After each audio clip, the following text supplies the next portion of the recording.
again, right? So let me also introduce him again. Welcome, sir. Um, Nonso Onyeje is a business broker who specializes in helping individuals buy and sell in business. With a proven track record in writing space, he has garnered notable success and recognition. He is passionate about human development and he's dedicated to empowering others and creating opportunities for growth. His expertise in business transactions and his commitment to personal development makes him a valuable asset to both aspiring entrepreneurs, professional writers, and established young professionals. Ladies and gentlemen, let's make welcome our speaker for tonight, Mr. Nonso Onyeje. Welcome, sir. Thank you so much for joining in. It's quite a delight to have you with us here. So I'll be leaving the stage for you. I will be backstage in case you need me. All right. Can you hear me clearly?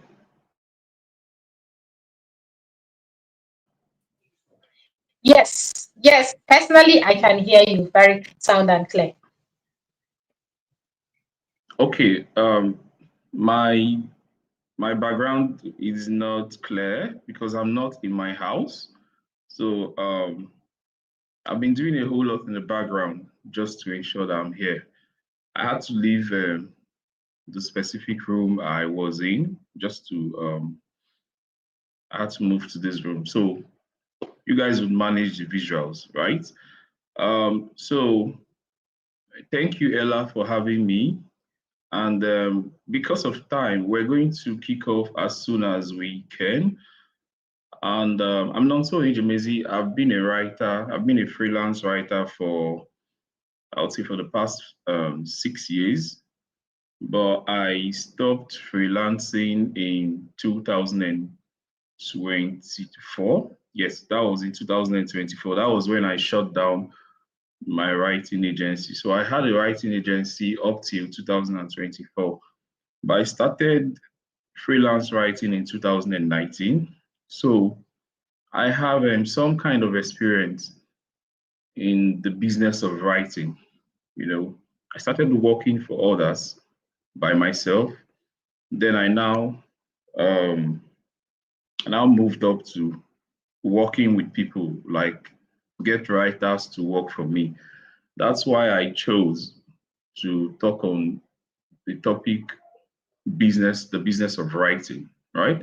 So not to waste much of your time, let's get into the business proper, right? So when you write without getting paid, you're basically writing for fun.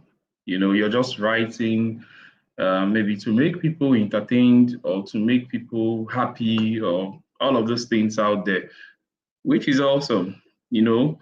And when you write to get paid, then you're freelancing. That means you're writing for someone, maybe on a contract base, and you're basically freelancing, right?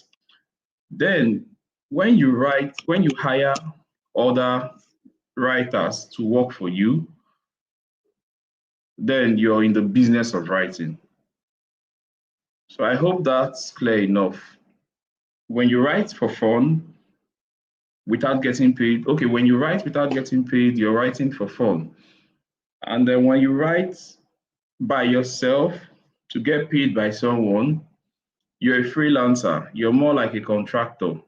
But when you bring other writers together, like a team of writers come together and you pay them, you get the payment from your clients and you pay them, you are you're in the business of writing. You're no more a hustler. You're in the writing business. And that's what we're going to be talking today, right? So I want to believe that most of you here are writers, if not all of you.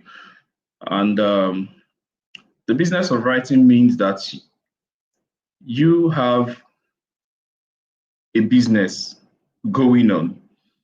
It means that you have a business name. It means that you have a website. It means that you have a business identity. It could be a brand logo. It could be any of those things. When you have all of these things in place, then you're ready for business, right? So um, now here are some things. If you want to build a writing business, here are a couple of things that you would need to start at your level, right? Whatever you're doing now, whether you're writing for fun or you're writing because writing is your talent, those are awesome. But you want to start a writing business, then you should get your first payment. You should make sure, you should ensure someone pays you for writing. That's what freelancing is. That means you are going to start as a freelancer. You don't jump into the business of writing. You start as a freelancer. Someone pays you, you work for them. It could be weekly, it could be daily, it could be monthly. You must be paid something, whether little or medium or massive. There should be some form of payment.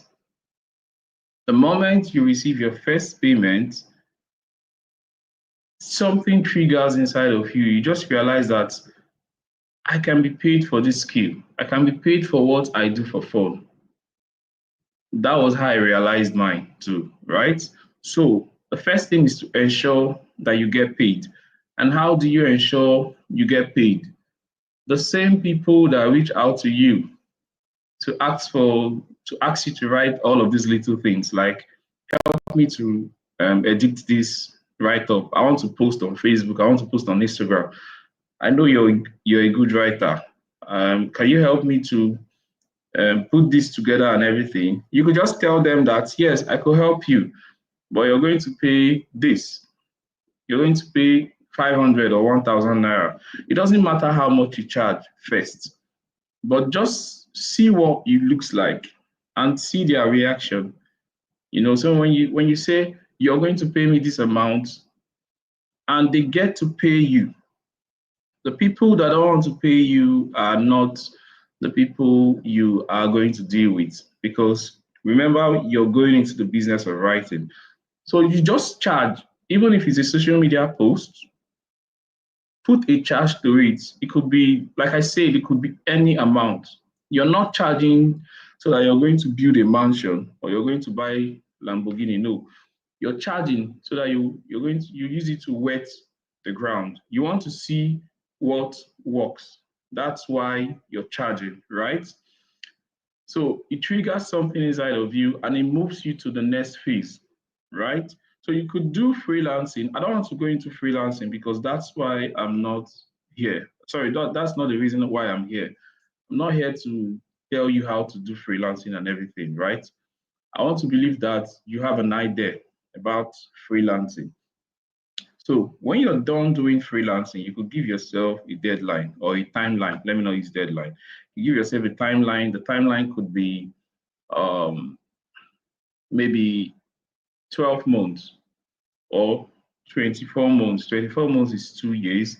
12 months is 1 year. You could give yourself that time frame. When you do that, you're now ready to move on to the business of writing. Now, when you want to move on to the business of writing, there are a couple of things you need to get in place. One of them is you need to pick a business name. Remember, you've already done your freelancing, you've been paid. Whether you're into poetry, whether you're into fiction writing, whether you're into nonfiction, whether you're into blog articles, informational articles, email copies, whether you're a copywriter, any of these things fall under writing. I don't want to tell you that this one is better than this. That's not the reason why I'm here. The reason why I'm here is for you to create a business out of any kind of writing you're doing.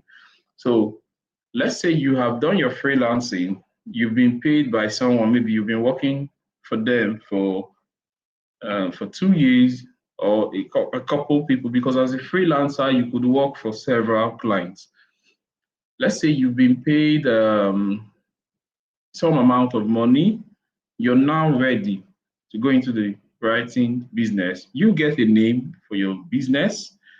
When you do that, you're going to pick one or two writers that were in the position you were some years ago. Remember, you were in some position like you were a beginner. So let's say you were a beginner 2 years ago. You're going to find beginners like you. Sorry, beginners that are in the position where you started. Maybe one or two of them. It could be one. You could start with one. Bring the person in. Your job is to now go out and get these jobs, bring it back, give it to this writer, get their job. When they get their job done, you send to the client, take the payment from the client, and pay your writer. Now, when you do this, there's this sense of running a business that you would have. Like, okay, I now pay someone. Your mentality starts shifting from just being a hustler to being a businessman or a businesswoman, right? Because someone's salary is now tied to you, someone's wages, someone's commission or anything is now tied to you. That means when you wake up every morning, there is this urge to go and look for more jobs. You're not looking for more jobs to do yourself. You now be looking for more jobs to give to your writing team. So your focus will now be on getting jobs, not writing. Your focus will be on coordinating your team. Your focus will be on expanding your team, getting premium clients, not sitting down 24 hours and you're writing morning till night, and everything, because it could be stressful. I don't know how many articles or how many write-ups you want to do by yourself that would make you break out of poverty or break out of your financial situation. It's very difficult. It's not, you can't scale your writing skill. Sorry, you can't scale your writing financially. You can't scale financially with yourself. Like, this is you alone. It's not even possible, right? Until you leverage on others. So you get a business name. If you have funds, sorry, I'm coming.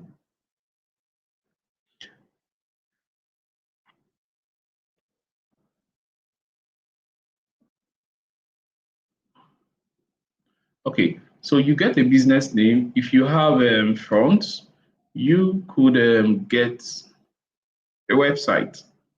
Now, what the website does is you put all your services on the website. You put your charges, you put your testimonials. Like, you remember, you have worked as a freelancer, so you now have testimonials. It could be video or text written testimonials that you've gotten from your clients. You put it on the website. You would have made some kind of money from doing your freelancing in the past. So you could take 100K or 80,000 or maybe 60 or 70K and create a website. You don't need to pay a web designer to create a website for you. You could go to YouTube and learn how to use WordPress to create a website. I did my own website, the website I used for my agency. I was the one that created it myself, and I learned how to do that I think in less than 2 hours. So why I'm saying this is you need to cut down on costs as much as you can, right? So what I was talking about, websites, you get a website. The website is going to be in your business name, right? Then the next thing you do is you are going to revamp your online presence, right? So that it blends with your writing agency, because you now own an agency. you have maybe, if you have one writer working for you, you're now the owner of an agency, right? So you now own an agency, you need to start behaving like a CEO. You don't need to um, behave like a freelancer anymore, right? Now, on your website, I've told you a couple of things you should put on your website. Um, Testimonials should be there, your services should be there, your contacts, like your active contact details, your phone number, emails, active emails, and everything should be there. Now, here is the benefit of getting a website. One of the benefits of getting a website is when you are reaching out to people, if you reach out to people physically, one of the first things they ask you is, where is your office, right? The same thing happens online. When you reach out to people online, the first thing they ask you is, where is your website? So your website is your online office. You might not get it immediately. You might get it 6 months later, you might get it 1 year later, but it should be part of your plan, right? It's not expensive to set up a website. It's only expensive when you're paying someone to set it up for you, right? So you could do it yourself. It's very easy to do. Okay, let me not say easy, it's simple to do. So you revamp your online presence to reflect your new phase of your writing business. Go back to your social media handles and clean it up, right? I don't want to go into that because it's another conversation. I'm sure you would have done courses, master classes on how to revamp your pages, right? But it's not too necessary for the ideas I'm going to be giving to you. Your social media presence is not too necessary. The website is the most necessary thing you would need for the ideas I'll be giving to you for your writing business, the business of writing. Because I cannot just tell you go into the business of writing and I will not give you practical ideas that you could play with, you could play around with and see what works out, right? I don't want to tell you the conventional thing. I don't want to tell you go to Upwork, go to Fiverr. No, I'm not going to tell you all of that, right? This is about business. Now, um, you need a logo. The logo is going to be on your social media pages, and it's going to be a good logo, not some trash logo, right? You are going to need, okay, you need to learn sales and marketing. Sales and marketing, you need to learn how to sell your writing business. You know, it's not just about getting the skill, it's about someone seeing what you do and they want to pay you premium. Like, okay, help me put this, help me to do this job. Before someone would be able to give you, say, 5 million or 4 million or 3 million naira to do a writing job for them, you need to know how to pitch. So that time you are supposed to use for maybe, trying to um, um, trying to I'm looking for a word, trying to put so much, that time you're using to chase little things, little things like maybe create so much content on social media so that people would now see that you're a writer. I'm not saying that is bad. I'm just saying that you're playing small when you're doing that. You could start with that, but I'm saying when you're going up there, you have to start delegating those little things to your writers. Your main focus should be, how do I get premium clients? How do I pitch them? How do I get them to trust me and give me this amount of money, even without seeing me in person, right? So those are the things that you should be concerned with, not the tiny little things you used to do 4 or 5 years ago. You should be going up, not being stagnant or down, right? So I want to believe that you understood the first phase of starting a writing business. You could scale with time. You could do other things, but these are like the basics, get a website, start with freelancing, give yourself a timeline, maybe 12 months or 2 months, then you move into the business of writing. To move into the business of writing, you need a website, you need a good business name, you need one or two writers to start working with you, then you need to revamp your online presence on your social media pages.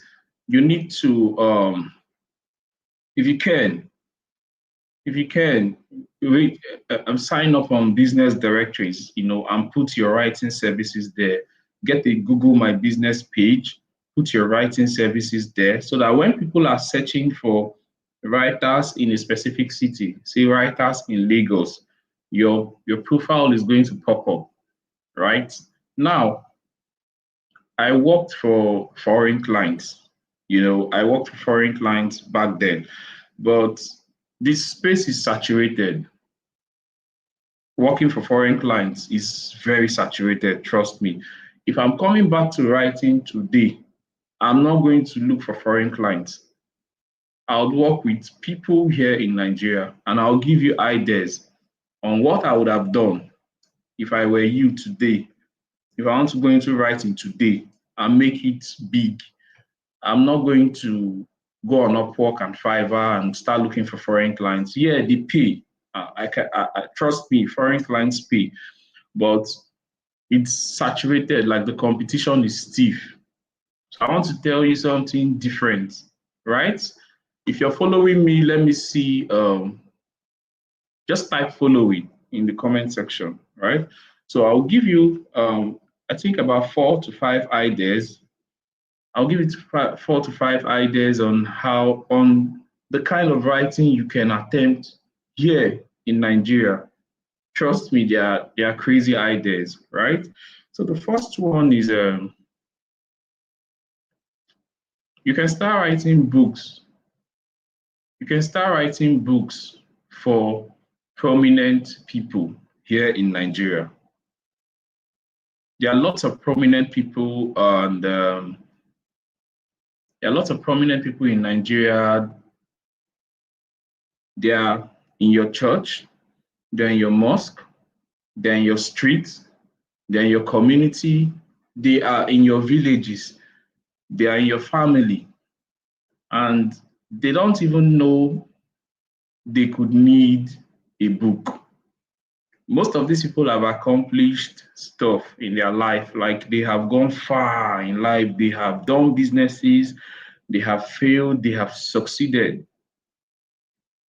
You could pitch a book to them like, Uncle, I can write a book for you. You're going to tell me your life story.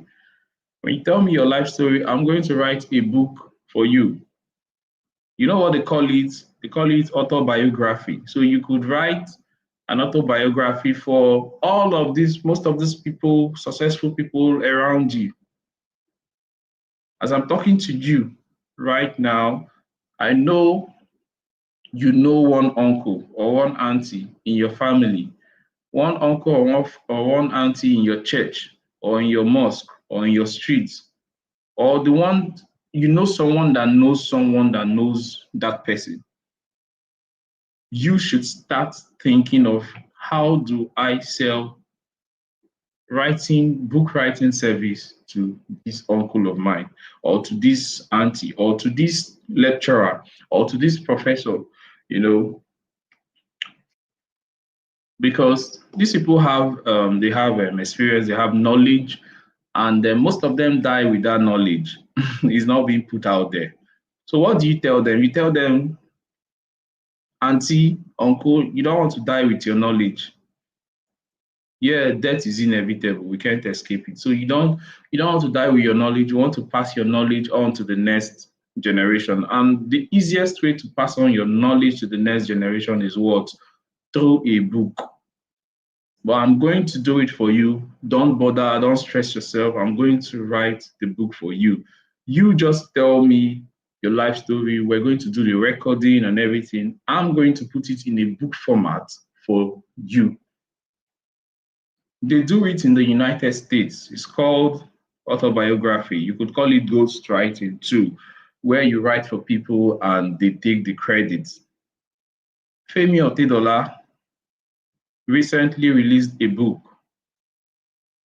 If we go back and start digging, no be I write that book, oh, it's a ghostwriter that would have written it for him. He would just tell the story to the ghostwriter. And trust me, do you know how much he would have paid that writer? I don't know, but it's going to be huge. But funny thing is, there are people not like Femi or Tidola, but there are people that have achieved in their lifetime.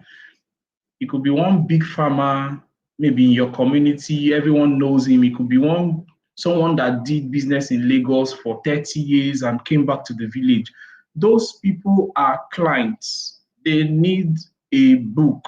They don't know that they need it, but you have to put it in their head that you need a book.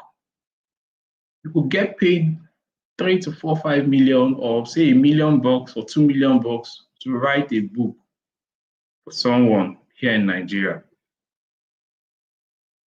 You think I'm joking, right? I did it. I wrote a book on someone that has been in the honey business in Ibadan for 35 years. He was in the honey business and he's retired. I pitched to him and he was crazy. The idea popped his head like, you know, and he bought the idea and we wrote the book. I was not even the one that did all the writing, but I did, I had the team and everything. But it's possible, trust me. So I'm not telling you something that it might work. It might, if you do it properly, pitch them properly, it's going to work, right? The second one is converting old high selling books into soft copies. Now there are people that have written books in the past. Maybe they wrote books maybe they wrote books in the 90s.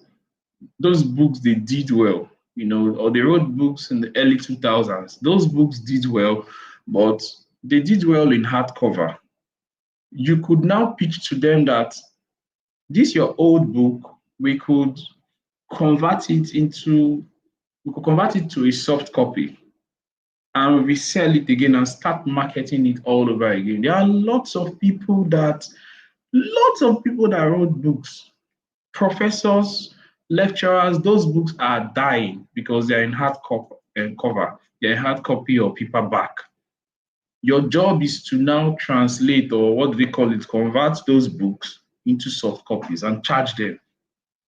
Then you could help them to market the books if they want to. You could now find a good marketer, maybe a Facebook ad expert or ad agency or whoever, and then collaborate with them and tell them that there's this book I want to convert into soft copy. You're going to market this book for my client, because what you're doing is you're telling them that, hey, you could make money from the soft copy that I'm going to convert for you, right? So that's the second idea. You convert old books. Old books that have sold so well in the past. You help the owners to convert it to soft copy so that they can sell it and make more money. How do you, what category of people can you find and help them to convert their old books? There are lots of people. Like I said, professors are there, pastors are there, imams are there, professors, lecturers, business. There are people that wrote business books in the 90s and everything. They are there, they are around you. If you start thinking, you now start seeing. There are some of them you could find on your Facebook, or maybe there is this, this maybe this elderly man or woman that you respect on Facebook so much. Maybe they talk, or you respect them on social media, Facebook, Twitter, or Instagram, anywhere. You respect them so much, and you realize that maybe they had one old book. Maybe they are authors, because lots of them, they were authors in the 90s or in the early 2000s or in the 80s even. So what you do is most of them don't have an idea that these books can now be useful when they are converted to soft copies. You sell that version to them. I'm going to convert these books into soft copy. And you make so much money. You could even collaborate with them and say, I'm going to help you market it and we share revenue. I could take 20% while you take 80%, right?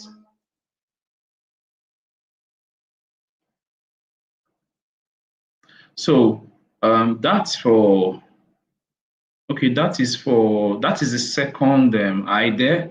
The third one is helping renowned businesses, helping prominent businesses in Nigeria to convert their stories into book format. The first one I talked about, sorry, someone was calling me, so I got distracted. So the first one I talked about is writing books for prominent Nigerians, like people that have achieved stuff in their field.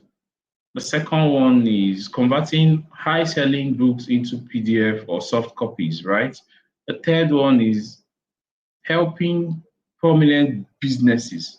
Now, the difference between the first one and this one is the first one you're doing it for individuals. This one you're doing it for businesses, businesses that have been established. So a business like say Mr. Biggs, for instance. Mr. Biggs has been their operations are not prominent these days, right? But I'm just giving you an instance. A company or a business that has stood the test of time. There are lots of businesses like that. It could be in your city.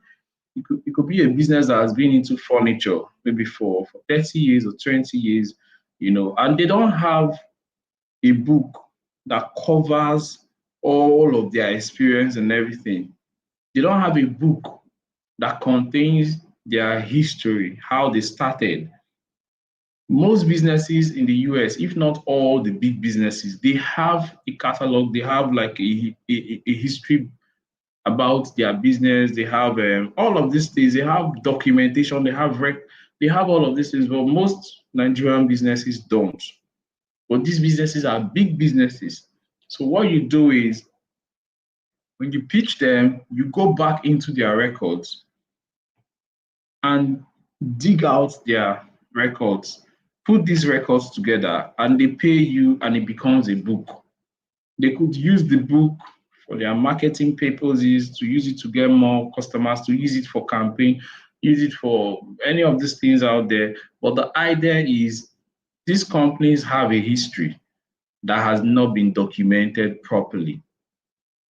It could be the name of the book could be the history of how Nestle, what do they call that food company? Nestle came to Nigeria. It could just be that. It could be the history of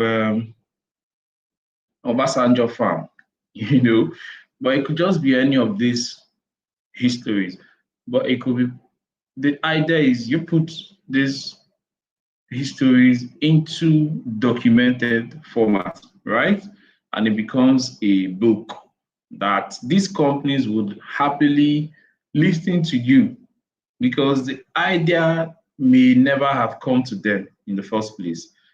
Now, the fourth one is this one, I don't know. Everyone might not be able to do it, but for the people that could do it, you're going to be a legend if you do it. You could help chiefs and kings, all of the traditional rulers, they have traditional rulers, they have the chiefs, the Igwe, the kings, community leaders. You could help them to put their history in documented format. And you could start from your village, you could start from your community. They have this history, like in the 19th, in the 17th century, our ancestors came to this land, they did this, they did that. You could just help them to put their history in a documented format, and they are going to pay you because most of these communities, most of these villages, they don't have their history together.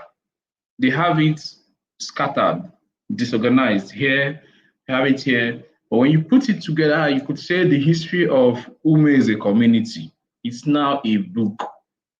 Like I said, start with your community first. Don't go and be looking for communities outside yours.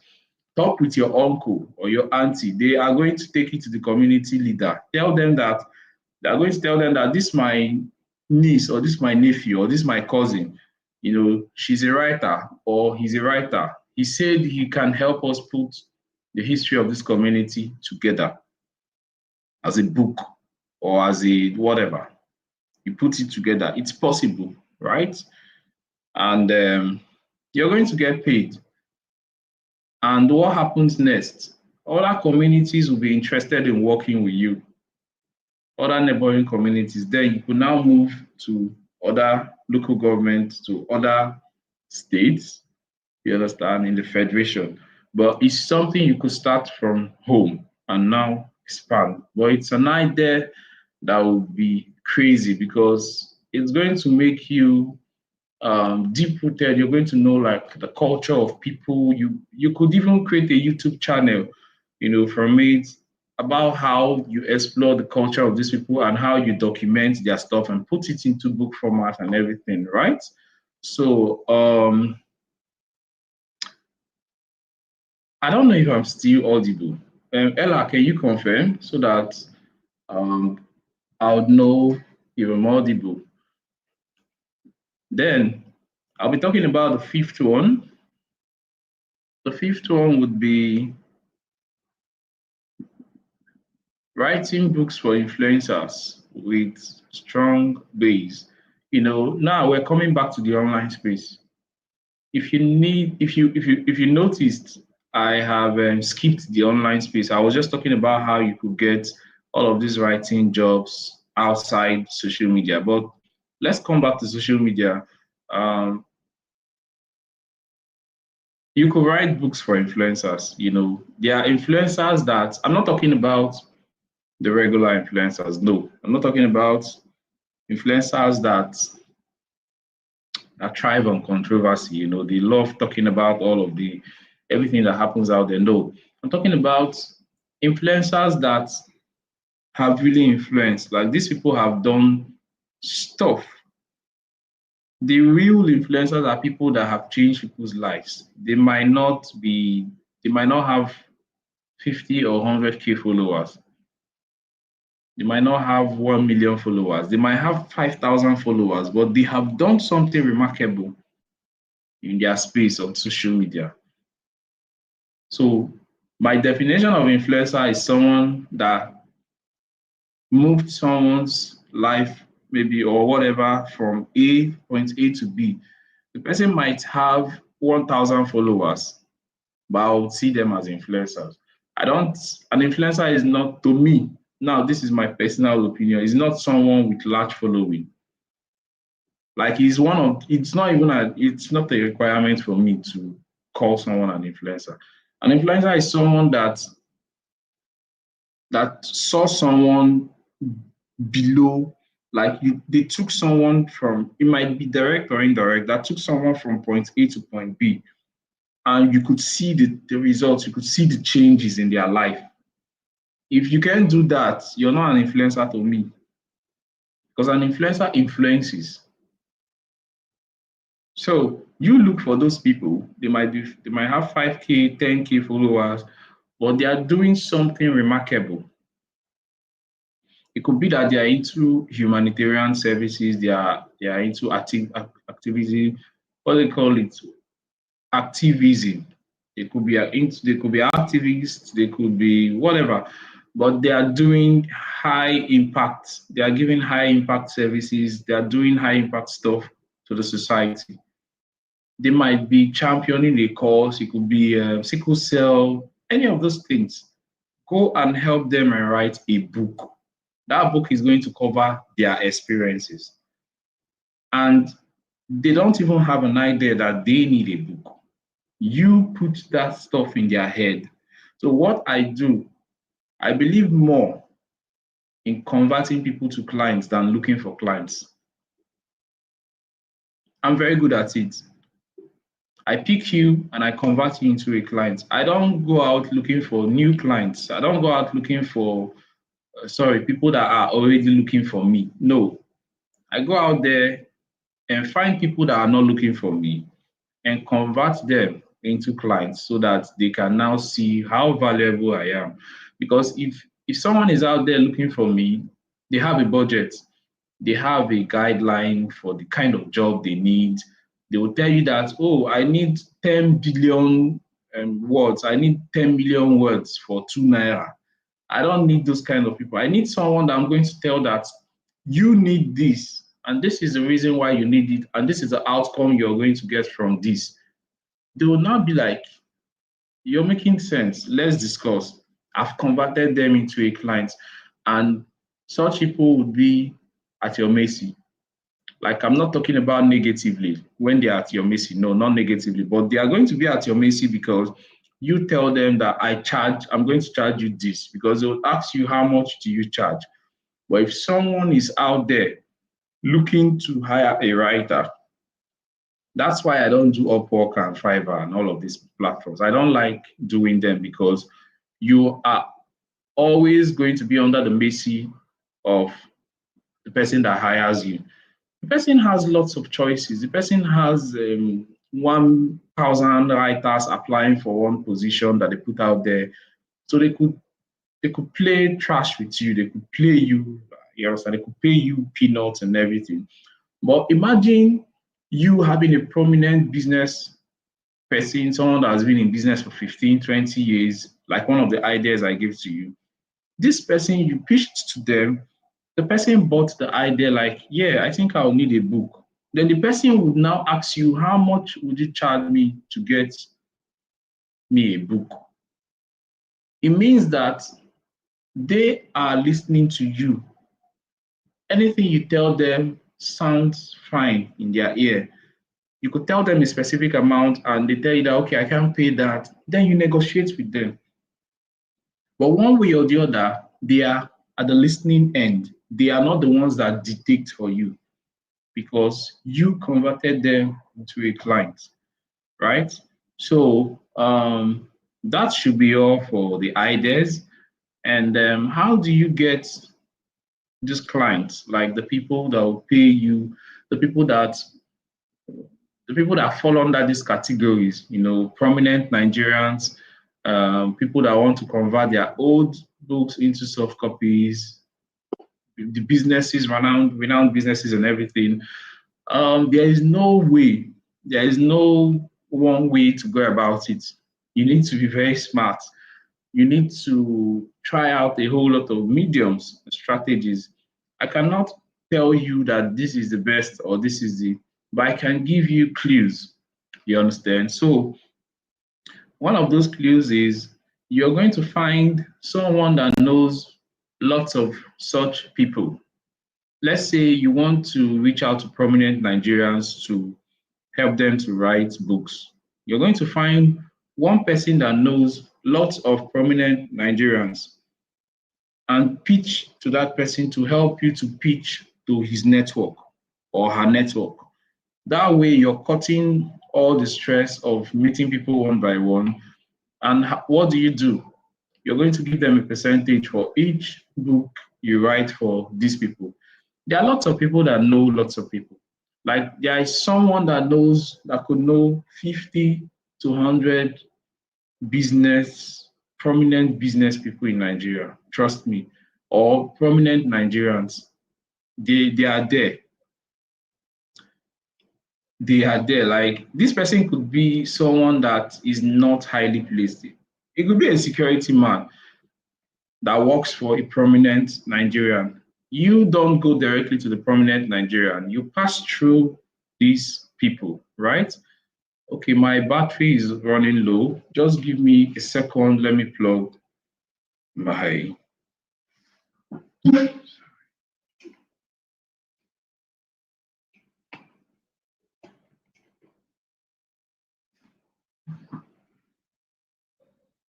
Okay. So So as I was saying, you collaborate with people that already know and work with your clients, right? That is one way to get close to these prominent people. It could be the person's driver, it could be the person's security guard, it could be the person's cousin, it could be the cousin of someone that is highly placed. You penetrate them through their cousin because their cousin talks with them on the daily basis or on the weekly basis or monthly basis. It could be their nephew, it could be their niece. So instead of finding a way to directly talk with these people, you find people that are close to them and penetrate them. That's how it's being done. Um, that's one way to do it. Secondly, you could attend physical events. Like there's this thing with physical events.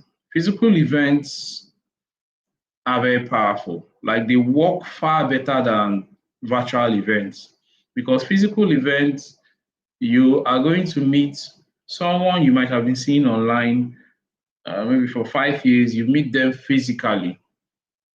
And if you're strategic enough, you could come into their circle. You might not come into their circle fully, right? But you could have the opportunity to have a conversation with them. So I'll tell you one strategy that works.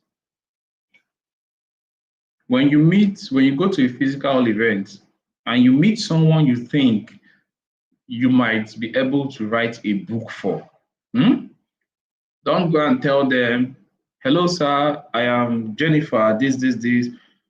I want to write a book for you. Please hire me. You know, I don't know, it's it doesn't make sense. It makes zero sense, right? So what do you do? When you reach out to them, when you meet them in the physical event, you could say something like, sir, I'd like to interview you maybe one of these days and hear your story. I want to just know your story. I want to interview you and share with my audience. My audience are made up of young people. If you can give us 10 minutes of your time or 20 minutes of your time, I could come to your office and just do a short interview, and put it out there so that the younger people could learn from you. Trust me, it works like magic. Do you know why it works? Because these people, they are looking for every way possible to share their story. They just need the right platform. They just need someone to just pitch it to them. They're looking for every way possible to put out their story, their experiences out there. So when you get them to say yes to your proposal, like come to interview them, short interview, you don't make it lengthy. When you do it and the interview is done, you could send a copy of the video or whatever to them. Then you pitch the book service to them like, sir, you have so much experience and everything. Don't you think we should convert it into a book? And that's where the whole thing starts making sense, you know? So, okay, I think that should be the two most effective ways you could penetrate these people. There are lots of other ways out there, but because of time, I'm just trying to. We've wasted almost. Okay, let me not say we've wasted. We've left 1 hour, to be gone. So I'm just trying to wrap this up. I'm trying to wrap this up. So here's a recap on how you could get these people. You find someone that knows these people and penetrate these people through that person. The second way is you attend physical events and pitch interview service. And sorry, an interview idea like to them. When you do that, you're going to penetrate into their circle with ease. They are always ready to tell their stories, but they don't know where to tell their stories, or they don't want somewhere that is not too right for them. But when they see a younger person that wants to know their story, they are so open. They'll tell you that, oh, you go there, ask them questions. So sir, when did you establish this business? Oh, I established this business in 2001, or I established this business in 1995. What are the challenges you've been through? They'll tell you their challenges. What are this? What are that? With that, you have created a business bond with them, this relationship you've created with them that is seamless, right? So that should be it.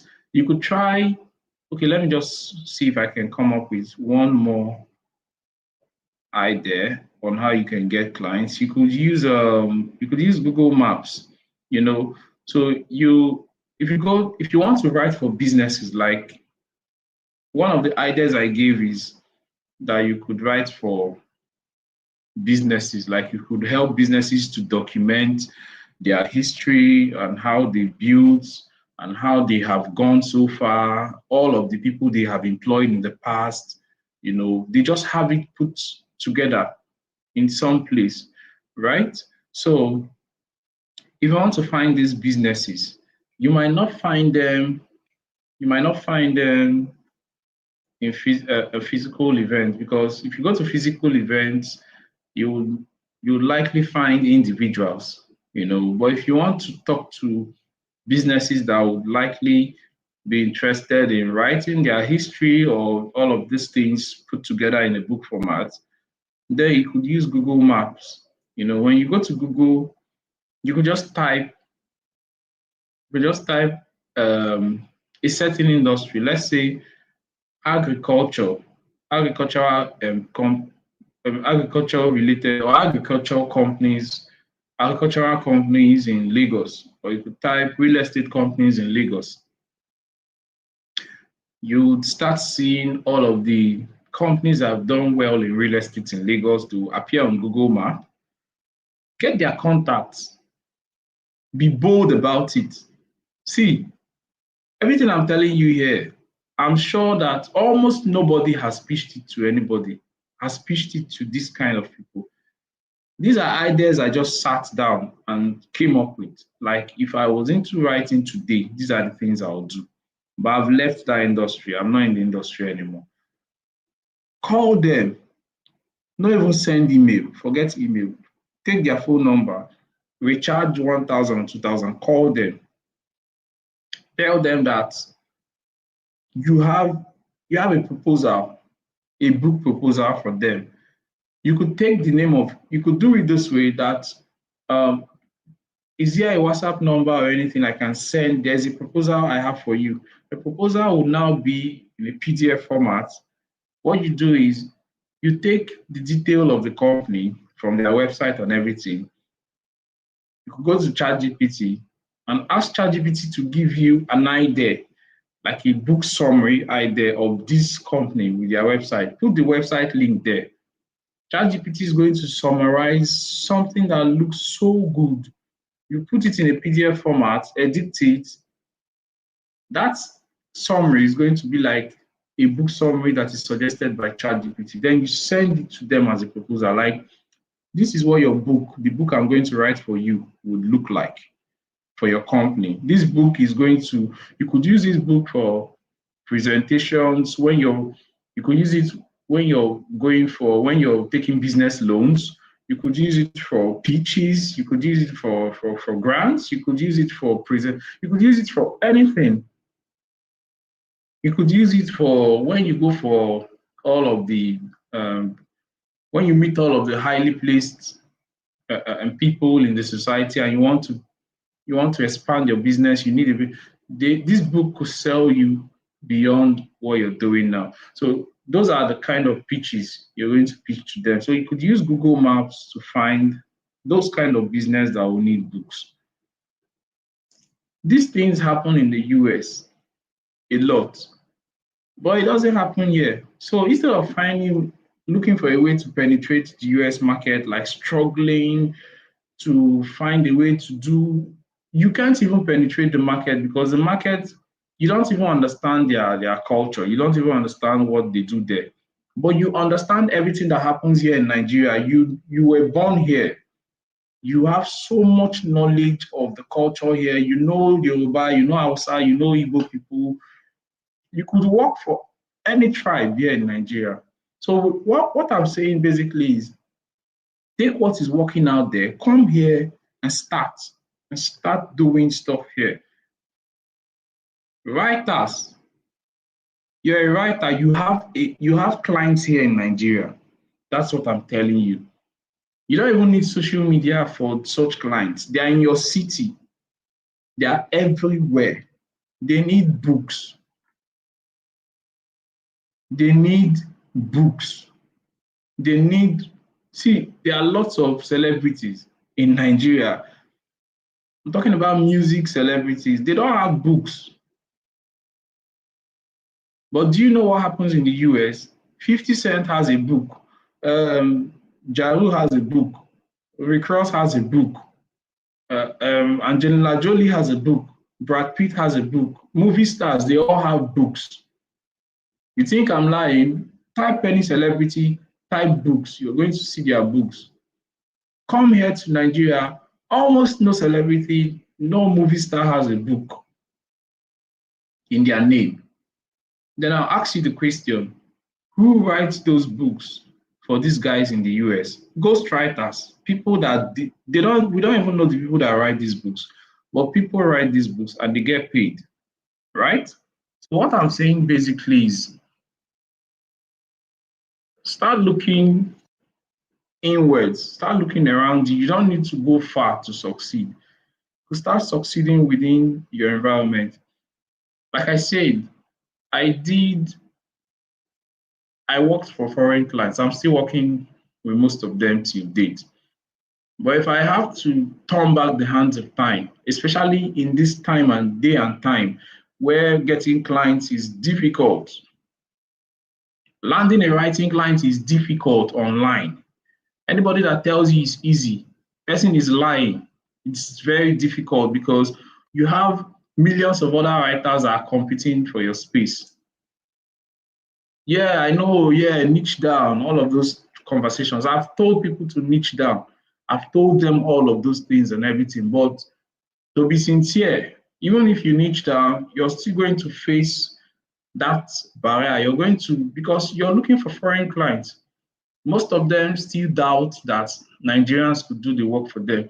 So what I'm saying is allow other writers to struggle with these people, getting these people. Come back home and sit down and do stuff for the people that are seeing you. They'll pay you good money. I'm not joking. I'm going to pay you good money. So um, I think that should be all. I just tried to cover so much in a short time. I I think the most important part of this section are the ideas. The ideas I talked about. You know, those ideas are these ideas are things that when you start doing it in the next 2 to 3 years, one or two persons would follow suit. They are going to start doing it like you. And but before they start doing it like you have gone like 100 steps ahead of them, right? So I think I'll be stopping here. Ella, you could take over. Thank you.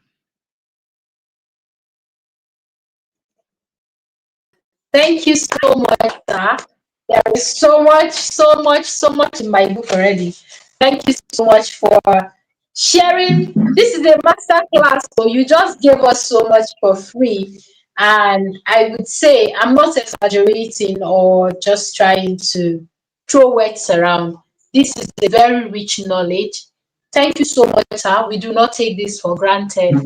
You literally poured out your heart, your knowledge, and something that people consult for hundreds of thousands from you, you just gave it up for free. We do not take this for granted. This session is a whole masterclass. And I am certain that everyone who is watching and even those who will be joining after now will have no regrets. And beautifully well, you maximized your time the way you just managed it. In a very short time, you shared so much. I mean, so much. And the fact that you make references and teach the way. You don't just teach the theory, you explain the practical ways writers can make money from writing. The ghostwriting thing has paid me more than anything in writing, and I'm saying it because it works. It works. And in my case, Seth, I didn't even have to go to them. They'll just be like, I need you to, it's you that will write this book for me. And I may not be out there as I used to, but ghostwriting pays if you get the right client. Thank you so much, sir. I don't even know which one to say. I think you. You shared so much that we can't even exhaust the options you've shared with us. I knew when I sent you a message that you were going to download it on us. I do not take this for granted. Thank you so much. Out of the whole stress, the whole hurdles, you still showed up and gave us your best. Personally, I do not take this for granted. I am very certain that everyone in on this call and those that will be joining are very grateful as well. Thank you so much, sir. We appreciate this. I don't know better words to say, but we are grateful. Thank you so much. So, so far, I think nobody has a question because I haven't really seen any in the comments section. I appreciate your presence. So, I would want to know if you have a parting word for any writer on this call or those that will be joining, sir. Maybe something you would want to tell them. You've told us a lot, sir. You've told us a lot. We have gained a lot, but maybe something you want them to root on, something you want to remind them of, something, a caution, an admonition. You know how Paul always, whenever he wants to give the community the Ephesus, he always leave the word with them. Do you have any parting word, something you want to tell a writer now? Maybe the struggling one or the ones who are not sure where to start. Okay. I don't know. I'm not big on advice, and the reason is because people don't take advice. They it makes them feel good, and that's it. You know, I think I'm big on you pick. I'm big on specifics. So if I should give an advice, the advice would be don't pack everything I said. You understand? Don't. If you do it, you're going to go back with nothing. Don't pack everything Nonso said. Pick one point, pick one idea. Don't I dropped 5 ideas. I had about I had about 20 or 30 of these ideas, but I had to pick five. If there was a way I would have done it, I would have picked one and emphasized on that one and tell you that you should go and do that one alone. But I don't want to do that. So please pick one of those ideas, trash the remaining ones. Trashing doesn't mean you're throwing them away. Keep them somewhere. For the next 24 months, pick one of those ideas and say, I'll get my first 50,000 or 100K from this idea, or else I'm not going to the next one. Because if you feel this one is not working, I'll go to the next one and I'll make it work. Then you would go in circles. You now realize that all of these ideas, they have almost the same templates, you know. So you can't um, you can't outsmart nature. You understand? Nature works with process. So pick one of the ideas, try, but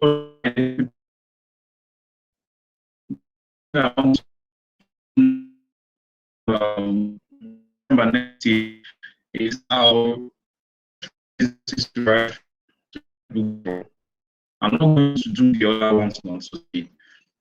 And that's fine. That's ideal, right? Then,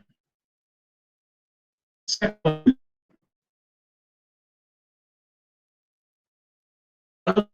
that you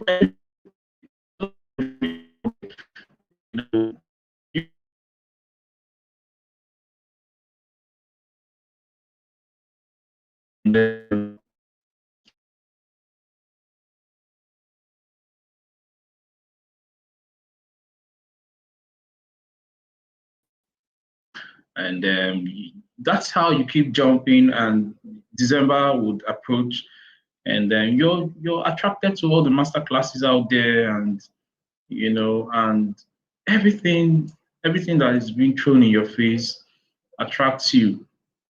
It's human nature. I can't tell you that, oh, you shouldn't be attracted to all of those things.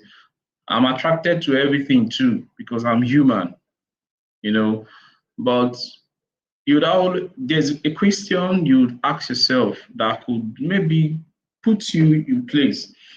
The question is, how far have you gone so far? That question can only be answered by you. It's a hard question that people avoid, you know, but if you're in your room alone without no one is looking at you and everything, you ask yourself that question, how far have I gone? If the answer, if you get the real answer, not the answer we make up in our head, if the true answer comes to you, you go cry or you go shed tears. I know dey joke. You understand? You're going to shed tears. You go know say you never try very well. So whenever you ask yourself that question and it puts tears in your eyes, then you need to start listening to when they tell you get a result with something before moving. Get solid results with something before moving on. And I've been a victim of it. I'm not going to come here and act like I'm one cent, like I've not. I've had my own share of it. Even up till this year, I even had to leave social media, because I was overwhelmed. I just got back this month. So I'm not acting like I have everything figured out. We're going to figure out stuff till we die. So I'm not different from you. I'm not different from anybody out there. You know, our difference is just that I have gotten results in this field. That means I'm going into another field and I'm a novice in that field. So I'm not better than you, I'm not ahead of you in life or anything. I just got results with writing and that's what I shared. So try to get results in another thing. It might not be writing, it could just be something else. It could be selling pepper in the market, it could be selling tomatoes, but just get results with one thing, and so that your life will have a direction. You fix your finances. You're not going to be, always on the, on your knees for people. I know what I'm talking about, but I don't want to. I didn't want the advice thing to be lengthy, you know. But please try as much as possible to ask yourself that question. What have I gotten so far? The so far could be over the past 5 years, it could be over the past 1 year, it could be over the past 1 month, but be sincere. I ask myself the question from time to time. And most times you just realize that you're doing a whole lot of nothing. So when you ask yourself that question, what have I gotten so far? And it brings tears to your eyes or it hits you in a hard place, then you start asking yourself, what should I stop doing? Not what you should start doing. You've done a lot. Stop doing stuff. You don't need to start doing new stuff. You need to stop doing a whole lot of things.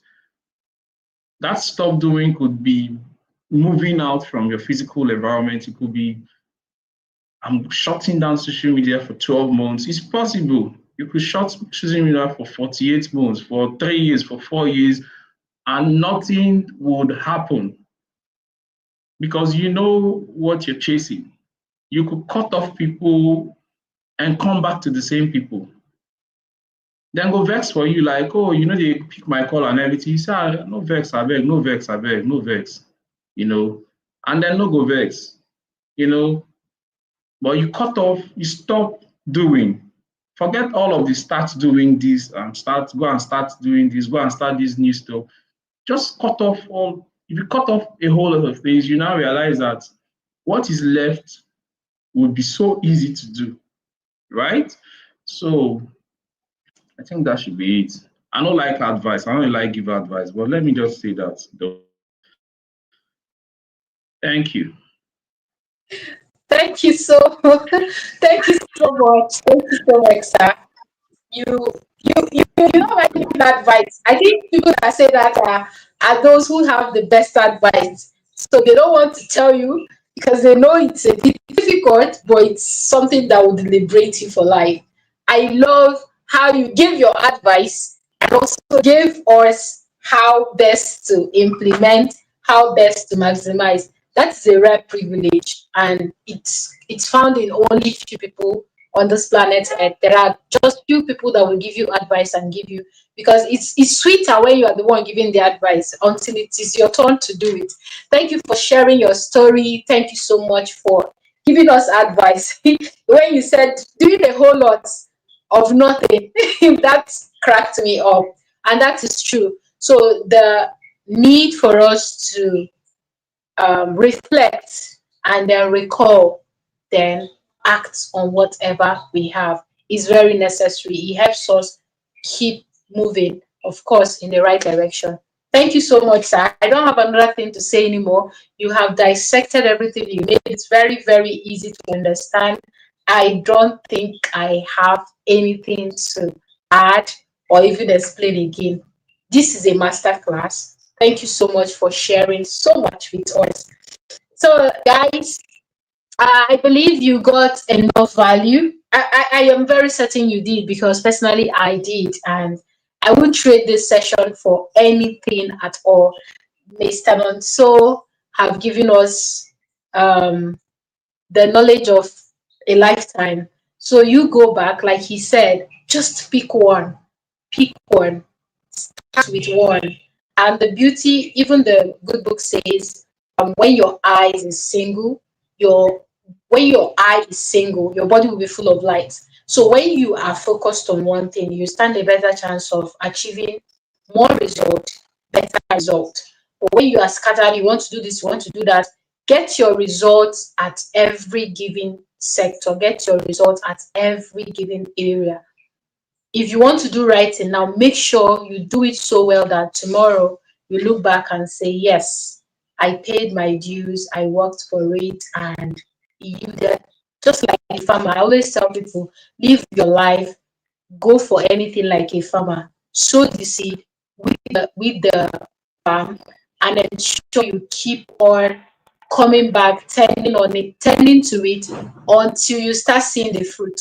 And when it's harvest time, do not eat your seed. Remember to still sow it back and then make proper use of your harvest. Just like farming season, it's your season of harvest will not last forever. So when you get to that season, make the most out of it, as it is a phase that will definitely pass. And when it eventually pass, remember there is more things to plant, there is more things to cultivate on.